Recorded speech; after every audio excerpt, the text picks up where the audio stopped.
ఇంకో ప్రాబ్లం ఏంటంటే సరేలే ఈ జాబ్ పోయినా ఇంకో జాబ్ తీసుకుందాం అంటే వైఎన్ఆర్ గారు ఇక్కడ ప్రాబ్లం ఏంటంటే ఇండియాలో కూర్చొని జాబ్ అప్లై చేస్తే కంపెనీ కనుక H1B అక్కడి నుంచి అప్లై చేస్తే $1,00,000 కట్టాలి. ఎవడు కడతాడు? కట్టడు. కంపెనీ కట్టదు. ఓకే. సో రెంటికి చెట్టర్ రేవడవుతారు. కాబట్టి మీకు ఎటువంటి ట్రావెల్ ప్లాన్స్ ఉన్నా కూడా వీసా అపాయింట్మెంట్ ఉంటే మాత్రం ఇప్పుడు మీరు ఆల్రెడీ ఒకవేళ వింటే ఆల్రెడీ మీరు చెక్ ఇన్ బ్యాగేజ్ చేసినా కూడా మీరు వీసా స్టాంపింగ్ కోసం మాత్రం ఎంబడే క్యాన్సిల్ చేసుకోండి. ఎయిర్లైన్ చెప్పండి నాకు ఏదో ఎమర్జెన్సీ వచ్చింది వెనక పోవాల్సి వస్తుంది అని చెప్పి లగేజ్ వెనక తీసుకొని వచ్చేసేయండి. ఓకే ఓకే ఓకే ఓకే ఒకవేళ వాళ్ళు ఇక్కడికి వస్తే కూడా మళ్ళీ కొత్తగా అప్లై చేయాలంటే $1,00,000 $100,000 వాళ్ళకి వర్తిస్తుంది.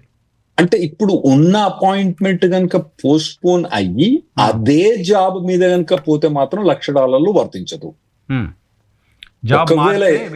జాబ్ మారితే మాత్రం $1,00,000 వర్తిస్తుంది. అపాయింట్మెంట్ టైం అయిపోతే కూడా అపాయింట్మెంట్ టైం అయిపోయినా కూడా ఇప్పుడు అపాయింట్మెంట్ జూన్ లో ఉందనుకోండి, జూన్ లో మటుకు జాబ్ పోయింది అనుకోండి, వేరే జాబ్ అప్లై చేసుకోవాలంటే జూన్ తర్వాత కావచ్చు, జూన్ ముందు కావచ్చు, ఎప్పుడు కూడా కావచ్చు.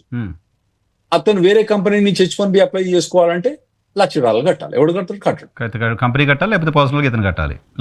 పర్సనల్ కట్టని వీల్లేదు, కంపెనీ కట్టాలి. లేదు కంపెనీ ఎవడు కడతాడు? కట్టడు. ఒక్కటే $1,00,000 అంటే ఏందనుకోండి, $1,00,000 కూడా కాదు అది. ఎంతమంది ఎంప్లాయీస్? ఇప్పుడే కొత్తగా కరెన్సీ చూసిన $92 హైయెస్ట్ ₹92 ఉంది ఇప్పుడు. అంటే 92 లక్షలు ఎవరు కడతారండి? కట్టడు.